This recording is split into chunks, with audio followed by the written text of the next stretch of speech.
how did I do on my January goals?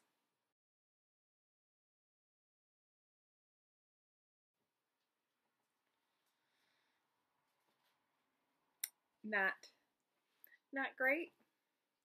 Which, okay, so I feel like I should clarify some things about what I mean when I say goals, because goals for me are not expectations. They are not something I expect myself to do every to do in the like time frame. Please excuse me while I pull up here. See, actually expect myself. I didn't actually expect myself to get all of this done. I wanted to, but I also know I'm unreasonable. So, I crossed off what I did accomplish. It's not as much as I wanted, but what did I do in January then? Well, I recovered from burnout. I took 3 days off in a row after having recovered from burnout. Like, it wasn't part of the, like, get better from feeling so gross. It was like preventative measures for feeling gross again. I started building really good habits. I did a lot of work for a lot of the things that I'm doing this year.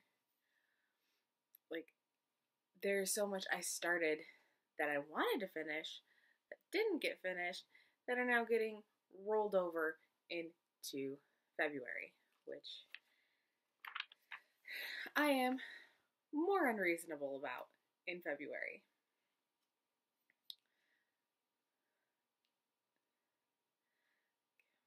And February goals are much, much worse in terms of like kindness to myself, if you're going to put it like that.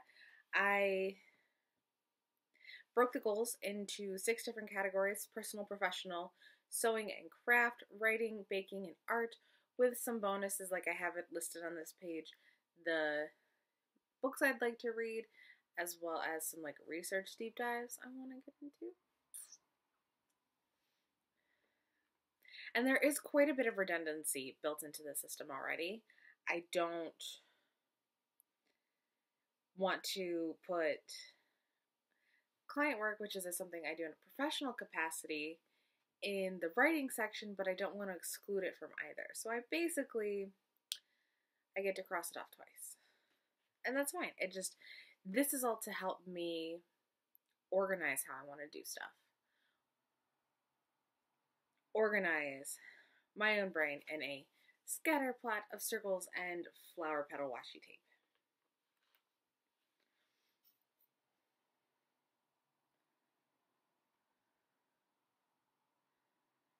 There's like 5 things in here that literally just say start. Like, start stays, start hand sewing this project, start crocheting a sweater, attempt knitting. That is stuff that I could literally spend 5 minutes doing, and as long as I've made some amount of progress, I have started.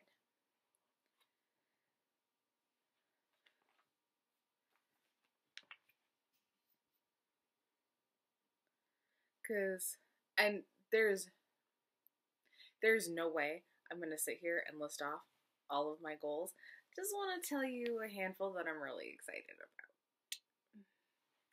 There's Project VCR, which is my vampire Christmas romance.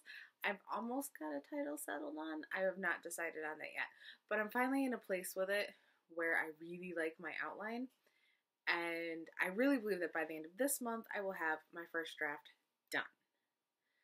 So, like, even if that means doing 3 10K days in a row. Hopefully not in a row. Just, whew.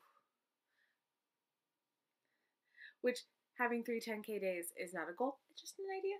I didn't write that down. That's just fine. I also have some work on...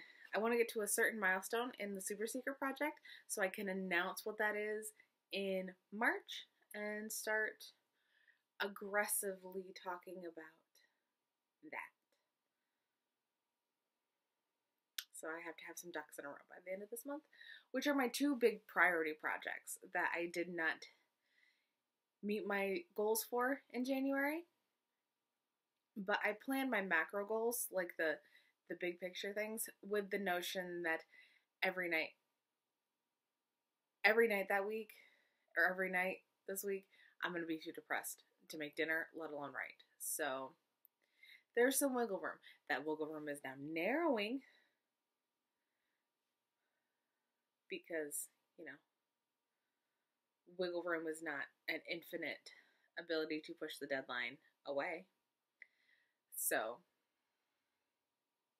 I put a lot more emphasis in January on achieving balance and doing self-care stuff. Like, that's what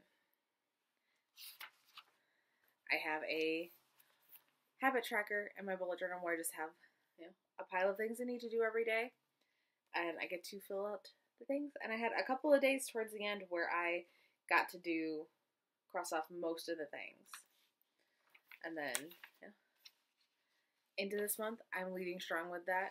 So I'm finally taking care of myself. Does take away from my productivity a little bit. But the productivity that I have been able to achieve has been of a higher quality, just not the quantity I was hoping for. So we're going to be working in February on doing both. Self-care, increased quantity. Yeah. I do want to put at least 3 of my paintings up on Etsy. I have a massive stack that I'd like to turn into like prints or actual paintings from, I'm always painting, I'm always sketching. I have done in the past 2 projects that are like 100 days of landscape, so I have a lot of landscapes in the collection of art I've made that I'd like to see put out into the world, even though there's a part of me that's very protective and like, no, just live with me forever. I made it for other people, I made it to go out into the world, and I need to actually like bite the bullet and put it on the internet and just let people buy it.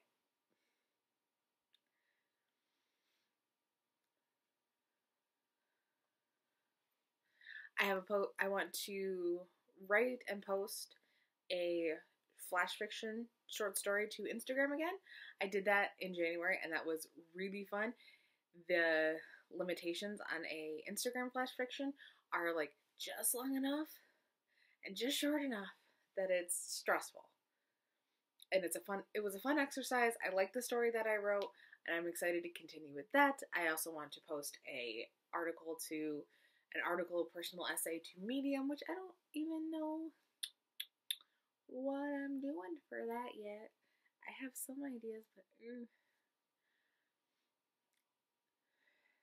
I want to play Super Mario 64 and like win it. I don't know if I'm gonna go for like all 120 stars this month, or if I'm just gonna be like, I'm just gonna get to the point where I'm beating Bowser by myself, because I've never done that, and I've been playing this game since I was a kid. And I want to finish Fallout 4, and I'd like to stream Don't Starve by myself at least once. Maybe for one of the 10K days I'm sure I'm gonna need to do. I can do my Don't Starve till you hit 10K challenge, where I take timed events that happen in the Don't Starve game and use them as the triggers for different lengths of writing sprints, which sounds like one of the most stressful days that a person could have, and I'm really excited for it. Like, I've been thinking about it and dying to do it for a while. But that is, again, not a goal. That's an idea. I can chicken out and not do that whenever I decide I don't want to do it.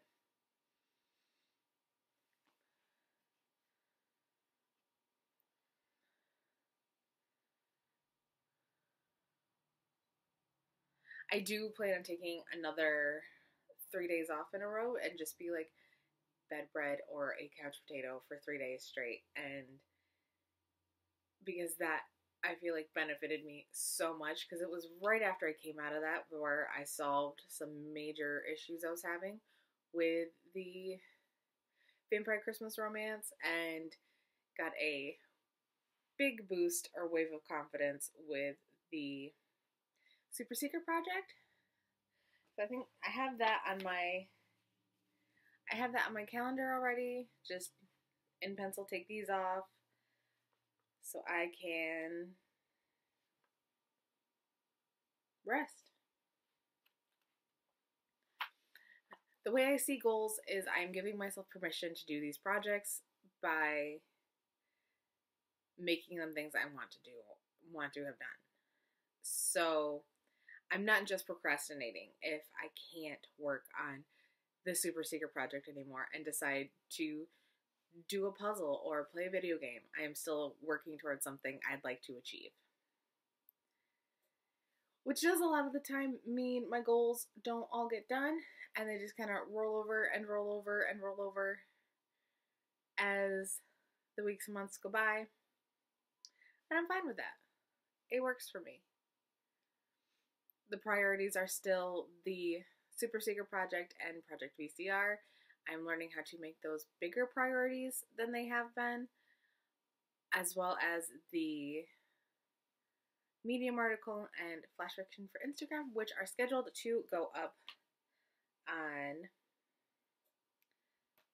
the flash fiction should go up on February 20th and the article on the 22nd, which might be a thing I do every month on those two specific days.